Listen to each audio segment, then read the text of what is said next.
Hello everyone, welcome to my channel. I hope you all are doing very well. तो आज की इस video में हम ये बात करेंगे कि नीट 2024 में 360 आउट ऑफ 360 कैसे स्कोर करना है और एनसीईआरटी बायोलॉजी को इफ़ेक्टिवली कैसे रीड करना है। तो जब हम तैयारी कर रहे होते हैं तो हमारे दिमाग में सबसे पहले जो बात आती है वो यही आती है कि क्या एनसीईआरटी इनफ है 360 स्कोर करने के लिए। तो ये सही है, बात है कि हाँ 360 स्कोर करना है तो एनसीईआरटी इनफ है, क्योंकि जो हमारे क्वेश्चंस आते हैं वो एनसीईआरटी बेस्ड ही होते हैं, बाहर से क्वेश्चन नहीं पूछे जाते हैं। और एनसीईआरटी में कुछ लाइनें ऐसे हैं जो बहुत डीप होती हैं, जो हमें समझ नहीं आता है, तो वहाँ से जब क्वेश्चंस आते हैं तो हमें लगता है कि नहीं, ये क्वेश्चन तो एनसीईआरटी में है, बट क्वेश्चंस तो एनसीईआरटी से ही होते हैं। तो हमें उसके लिए क्या करना है, हमें इफ़ेक्टिवली रीड करना है एनसीईआरटी को। तो एनसीईआरटी को कैसे रीड करना है, मैं कुछ तरीके बताऊंगी आपको जो मैंने खुद फॉलो करा था। तो पहली चीज़ ये है कि जब हम किसी चैप्टर को पढ़ते हैं तो जो इंट्रोडक्शन वाला पार्ट है वो हम पूरा स्किप कर देते हैं, जो कि हमें नहीं करना है, क्योंकि इंट्रोडक्शन में कुछ ऐसे चीज़ें जो किसी इंस्टीट्यूट में अगर आप टेस्ट सीरीज ज्वाइन कर रखे हो तो वहाँ पे पूछ लेते हैं, या फिर नीट में भी पूछ सकते हैं, क्योंकि एनसीईआरटी में दी हुई है वो सारी चीज़ें। तो पहली बात यह है कि आपको किसी भी चैप्टर का इंट्रोडक्शन मिस नहीं करना है, जो वो साइंटिस्ट के बारे में दे रखा होता है वो मिस नहीं करना है, वो सारी चीज़ें आपको पढ़ना है। अगर आपको लगे कहीं कि नहीं ये इम्पॉर्टेंट लग रहा है तो आपको अंडरलाइन भी करना है।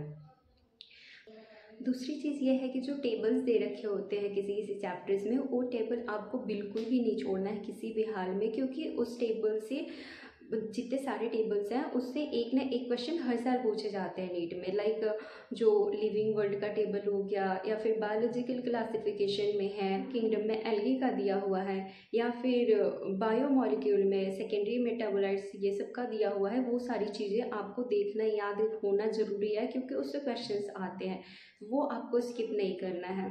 तीसरी चीज़ ये है कि जब आप कोई भी चैप्टर पढ़ते हो, लास्ट में जो समरी दिया हुआ होता है तो वो समरी हम छोड़ देते हैं, नहीं पढ़ते, क्योंकि हमें ये लगता है कि नहीं जो चैप्टर में दिया हुआ है उसी का सब कुछ पॉइंट्स दे रखे हैं उसमें उठा के। बट ऐसा नहीं है, कुछ एक्स्ट्रा पॉइंट भी दे रखे होते हैं उसमें। लाइक अगर आप रिप्रोडक्शन चैप्टर पढ़ते हो तो उसमें कुछ हार्मोन्स के नाम दे रखे हैं समरी में, जो कि मेन चैप्टर में नहीं है। तो वहाँ से क्वेश्चंस पूछे गए हैं और पूछे भी जाते हैं टेस्ट वेस्ट में, या फिर नीट में पूछे गए हैं एक बार। तो वो आपको देख लेना है, हर चैप्टर का समरी आपको देख लेना है, किसी भी चैप्टर का समरी स्किप नहीं करना है। और लास्ट चीज़ ये है कि जितने डेट्स दे रखे हैं उसमें, जितने भी डेटास हैं चैप्टर्स में, लाइक जेनेटिक हो गया आपका, जेनेटिक्स में बहुत सारे वो ईयर दे रखे हैं, किस ईयर में कौन सा लॉ आया क्या, ये सारी चीज़ें आपको याद करना है। और बहुत सारे ऐसे भी डेट्स हैं जो आपको नहीं याद करना है, उसमें स्किप कर देना है। बट कुछ कुछ चैप्टर्स के वो हम जहाँ पढ़ते हो टीचर हमें बता देते, चाहे आप ऑनलाइन कर रहे हो ऑफलाइन कर रहे हो, तो टीचर्स हमें ये बता देते हैं कि ये चीज़ें ज़रूरी है, याद होनी चाहिए, तो वो चीज़ तो आप याद कर लेना। लाइक उसमें फोटोसिंथेसिस में है डिस्कवरी ऑफ ऑक्सीजन, या फिर इको में जितने दे रखे हैं। तो बहुत सारी चीज़ें हैं जो याद करने वाली है, जो हम स्किप नहीं कर सकते, नहीं तो आपके 360 नहीं आ पाएंगे, क्योंकि क्वेश्चन पूछे जाते हैं हर जगह से कुछ ना कुछ। तो वो सब चीज़ें आपको स्किप नहीं करनी है।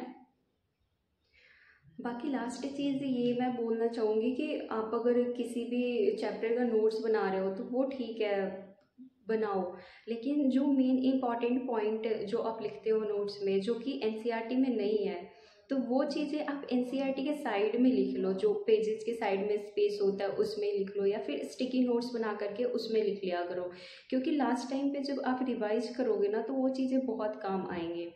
और नोट्स बनाओ, वो पूरा हम लास्ट टाइम में रिवाइज नहीं कर सकते, वो नोट्स और एनसीईआरटी दोनों आप नहीं कर पाओगे। और आपको भी पता है कि हमें ज़्यादा तो एनसीईआरटी रिवाइज करना है, क्योंकि क्वेश्चन उसी लैंग्वेज में पूछे जाते हैं और एनसीईआरटी से ही आते हैं। हमें पता है कि उसकी इंग्लिश थोड़ी टफ है एनसीईआरटी की, अगर हम मॉड्यूल की बात करें उससे। तो आपको एनसीईआरटी की लैंग्वेज समझ आनी चाहिए, एक एक लाइन समझ आनी चाहिए। तो आप जितना बार हो सके एनसीईआरटी रिवाइज करो, और बाकी जो भी टेस्ट पेपर्स हैं आपके डीपीपी हैं वो लगाते रहो। और बाकी अगर आपको कोई भी क्वेरीज हो या कोई भी क्वेश्चंस हो तो आप कमेंट बॉक्स में कमेंट कर सकते हो। और अगर आपको एलएन के कोई भी क्वेश्चंस पेपर चाहिए होंगे पिछले साल के, तो आप मुझे मैसेज करना, या फिर आप इंस्टा पे डीएम कर सकते हो, मैं वहाँ पे आपको प्रोवाइड कर दूँगी।